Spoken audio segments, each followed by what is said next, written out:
يا مالك بالبيت الملك، وبالتعزيز.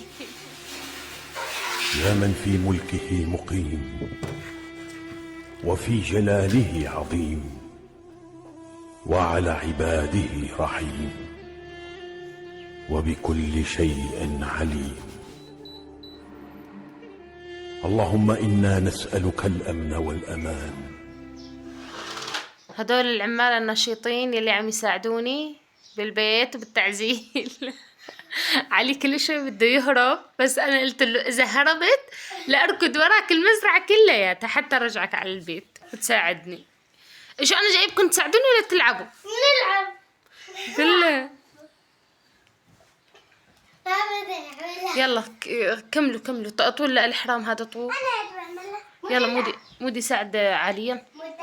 هذوك البطانيات برا حطيتهم مشان انقعهم بالكلور.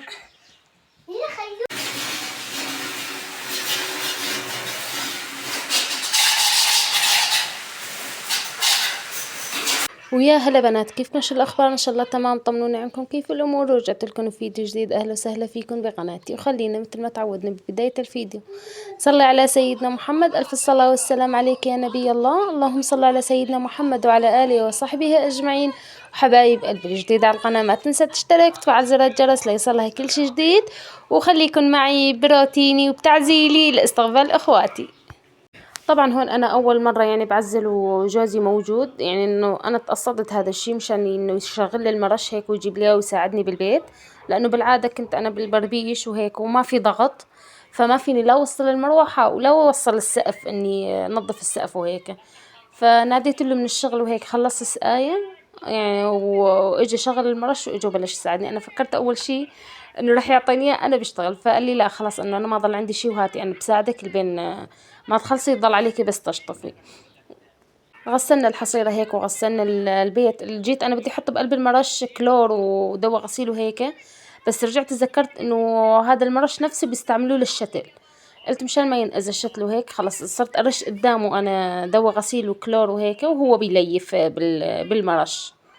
يعني عزلت كل شي، ما خليت لا الحصر لا لا السجاد لسه ما غسلتها لانه كمان ناطرة حتى يشغل المرش ويغسل لي اياها بالمرش اسهل لي.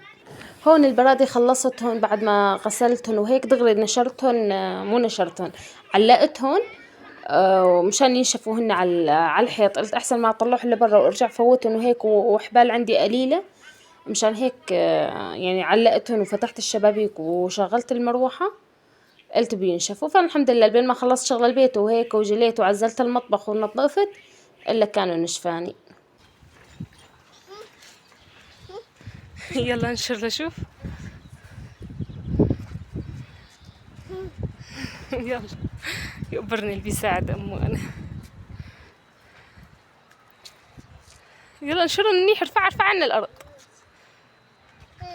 هاي اللي بايدك اللي بايدك. يلا انشرها.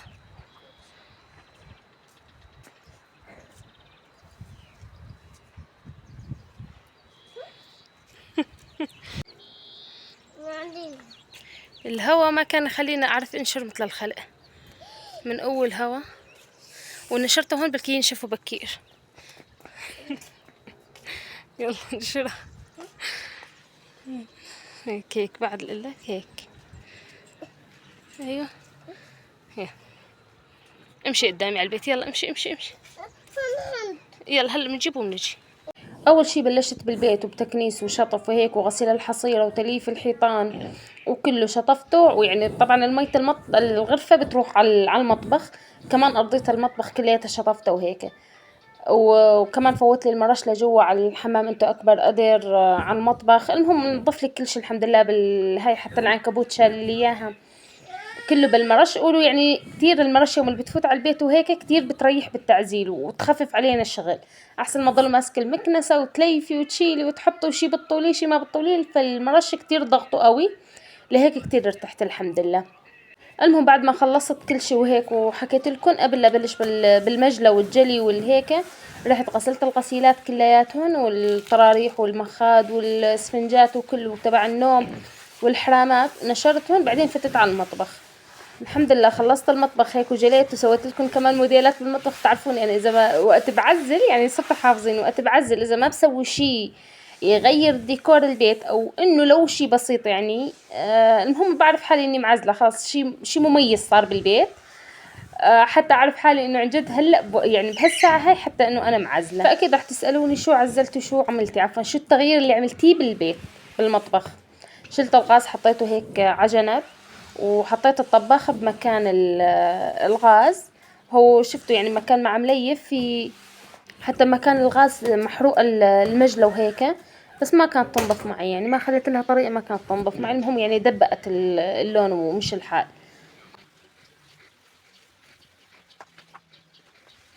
انا الصراحه ما كنت ناوي اعزل الا لحتى اخواتي يحجزوا بالطياره وهيك، وبيقولوا لنا مثلا بالساعه الفلانيه بنكون بسوريا حتى اعزل وهيك. قلت يعني انا يعني بنهار واحد بكون مخلصه شغلي والحمد لله، يعني بعرف حالي يعني اذا هميت وهيك بخلص شغلي. وبالفعل بلشت الصبح، خلصت المسويات، خلصت شغلي. بس ما ضل عندي صبر اني استناهم لا يحجزوا لاشوف قديش موعد، امتى موعد الطياره، امتى يمشوا، امتى يطلعوا. ما ضل عندي صبر، دغري هيك فقت الصبح وبلشت بالتعزيل وهيك. ويلي وصلت معي لهون ما تنسى ذكر الله عز وجل، لا إله إلا الله محمد رسول الله. اللهم صل على سيدنا محمد وعلى آله وصحبه أجمعين. والجديد على القناة ما تنسى تشترك، تفعل زر الجرس ليصلها كل شي جديد. هون طبعا بعد ما خلصت التعزيل كامل وعند المسويات وهيك، قبل لا انام شفت هذا الكارثة هي. لك مو هلا عزلت لك، من وين اجى هذا الجلي كلياته؟ فاولادي كانوا نايمين وهيك، دغري بلشت نظفت وهيك، وما طبخت لهم، سويت لهم صحن بيض، وحطيت سهرية متى وهيك وشوية بزر. لهيك صاروا هاي الجليات هاي كلياتهم. قلت لهم انا ما بدي اكل بس مشان ما اوسخ المطبخ. جوزي قال لي اذا ما بدك تاكلي انتي، نحن جوعانين بدنا ناكل، حطي لنا اكل خلينا ناكل وانتي تصطفلي، شو بدنا نسوي لك؟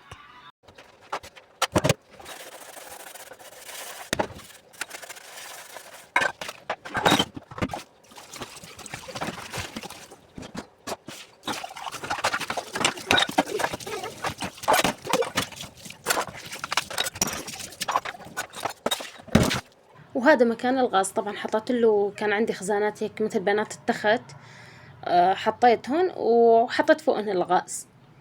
بس عن جد بعد ما عملت هاي الحركة عن جد كتير كتير فضي علي المطبخ يعني.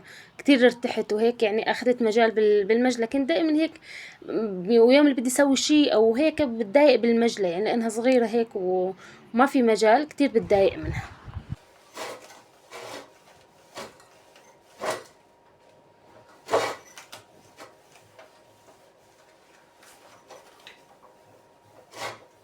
وهلا اجباري بدي ليف وتلييف بعدين مسحه بالخرقة، لانه مو مثل الوقت كان على المجلة كب عليه مي بعد ما خلص وهيك، لانه اذا كبيت عليه مي بدي دغري تروح على السجادة. مشان هيك يعني اختصرت الموضوع، صرت امسح تمسيح. يا صبا يا جوزي ناوي ياخدني عالشام مشوار قبل العيد، فعم يقول لي انه بده يروح يوم الوقفة، يعني يوم الوقفة لانه عنده عطلة وهيك. فقلت له لا والله أنا ما بدي أروح، تصطفى روح لحالك. قال لي ليش؟ قلت له مشان يصير فيني مثل المرة الماضية بتربع بالشارع بقول لك والله ما عاد أتحرك حتى تجيب لي تاكسي. هو المرة هاي كمان بده يروح يجيب أغراض وهيك وتياب، ومن عند عمو حسن وحسين، ما بعرف حسن، ومن عند القصيباتي، فبده يرجع يدورني نفس التدويرة الماضية. قلت له ما بدي اروح، تصطفل تتهنى بهالروحة. قال لي خلص والله رح اخذك بالميتور وما رح تتعذبي مثل المرة الماضية. قلت له ايه اذا هيك معلش برضى يعني اني اروح معك، اما غير هيك لا تحلم اني اروح. فانتوا شو رايكم، بروح ولا ما بروح، ولا بخليه هو يعني انه اذا اخذني بالميتور بروح، واذا اخذني بالسرافيس وهيك ما بروح، عشان ما يصير فيني مثل المره الماضيه عن جد، لانه اجري صارت كتير توجعني براحه رجلي من تحت. فكل ما بتعب بيرجع يجيني نفس الوجع من هذاك المشوار. الله وكيلكم يعني لهلا يعني حتى بالتعزيلة هي وهيك الليل كله ما نمت من اجري. فما بعرف شو السبب، هو عم يقولوا لي انه دسك، يجوز دسك يعني ونازل على اجرك، او انه العصب الوركي. فانا لا رحت على دكتور ولا اجيت، خلاص بس بعرف حالي من اتعب بشرب مسكن وهيك وبقعد. لهيك خايفة انه يعني يصير فيني مثل المرة الماضية هيك وروح معه وبتعب وبتصير رجلي توجعني ومن هالحكي هذا. فما بعرف يعني قلت له خلاص من هلا وقتها فرج ورحمة.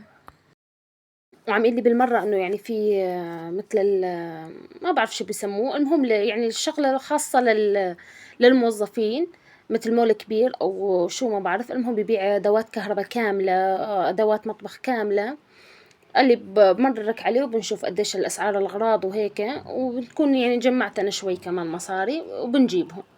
كنت ناوي أجيب غاز، كنت ناوي أجيب طناجر هيك جرانيت، قلايات جرانيت، كل يعني هدول الشغلات كنت حابة أجيبهم، بس لا باليد يحيل مثل ما بيقولوا. وقت كنت بشتغل بالمشتل قلت إنه هدول خلاص بجمعهم بالمشتل بزرعي وهيك وبجيبهم، يعني كل ما بحاسب على شغلي بروح بجيب لي غرض وبجي. وبعد هذا التعب كلياته أكيد صار لازمها فنجان قهوة، بس كل مرة بقول إنه ما بدي أشتغل بهاي الدولة برجع يعني بنسى وبشتغل بهاي الدولة هي ما بتشتغل عندي على الطباخ. ما بعرف إنه مع إنه يعني بحسها نفس نوعية الدولة التانية، بس ما بتشتغل يعني شلون ما حاولت فيها وهيك ما بتشتغل على الطباخ.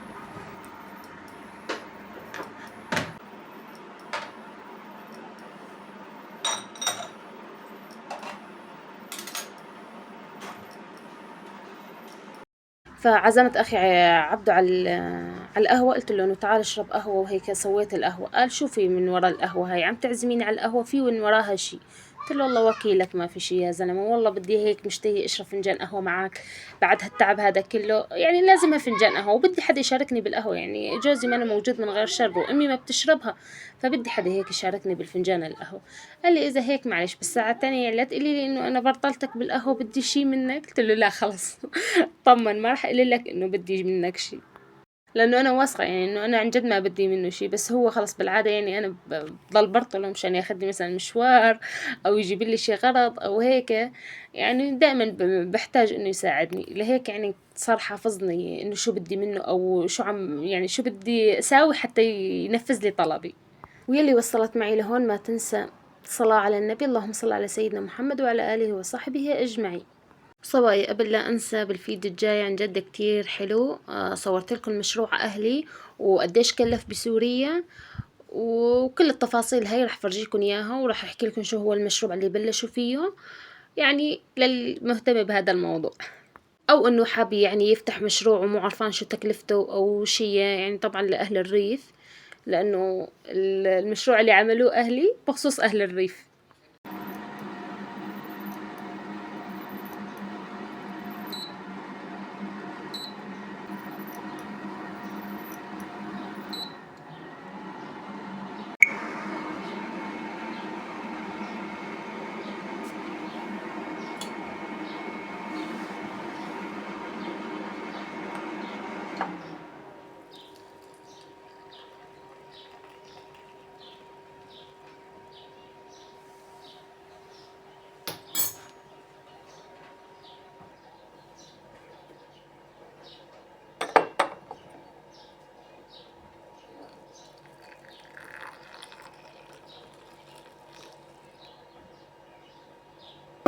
وهلا اللي وصلت معي لهون تنزل على التعليقات وتكتب لي انه انا وصلت لنهاية الفيديو، وهلا لا تنسوا الصلاة على النبي بما انه وصلنا لنهاية الفيديو، وما ضل غير لكم دمتم في حفظ الله ورعايته، والسلام عليكم ورحمة الله وبركاته.